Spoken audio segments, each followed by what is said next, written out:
সুতা দিয়ে লেস বানানোর জন্য এখানে আমি নিয়েছি 9 তারের সুতা, আর এটা নিয়েছি আমি নর্মাল সুতা, আর এগুলো হলো 5 পুঁতি। আমি লেসটা ডেকোরেট করার জন্য আর সুন্দর করার জন্য এই পুঁতিগুলো ব্যবহার করব। আপনারা চাইলে করতে পারেন, নাও করতে পারেন, এটা অপশনাল।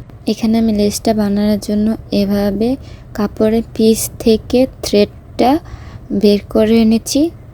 তারপর সামান্য গ্যাপ রেখে আমি এটা বাটন হোল স্টিচ দিয়ে নিব। এভাবে যতটুকু আমি গ্যাপ চাই অতটুক নিয়ে বাটন হোল স্টিচ দিয়ে দিব। আর এখানে এই যে এখানে যেতটুক গ্যাপ হলো এখানে আমি বাটন হোল স্টিচ দিয়ে 5 কিংবা 6-7 গ্যাপ অনুযায়ী বাটন হোল স্টিচ দিয়ে নিব।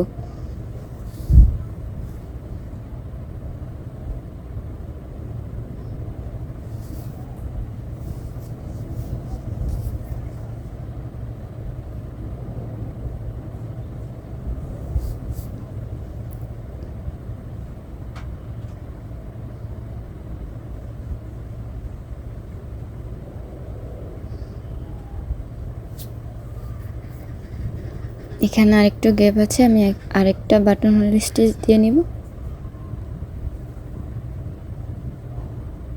এই তো হয়ে গেছে। আমি সেম প্রসেসে আরেকটা করে নিব। সেম যতটুক পরিমাণ আমি গ্যাপ নিয়েছি আগেরটার ঠিক অতটুক পরিমাণ গ্যাপ নিয়ে আমি আর ঠিক একইভাবে বাটন হোল স্টিচ দিয়ে নিব।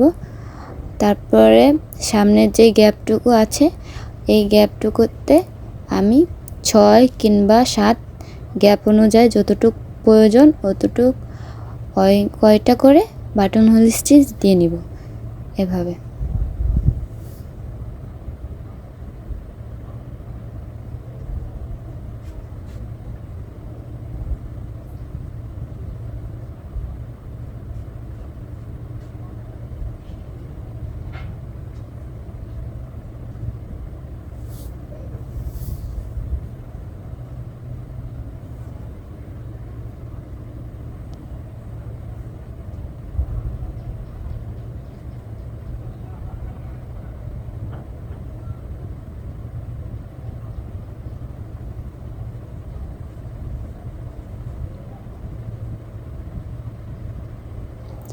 সেম প্রসেসে আমি সম্পূর্ণ লেসটুক করে নিব একইভাবে।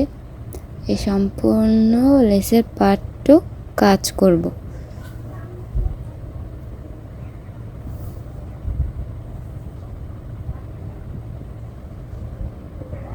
ঠিক একই প্রসেসে সম্পূর্ণটা আপনারা করে নেবেন এভাবে।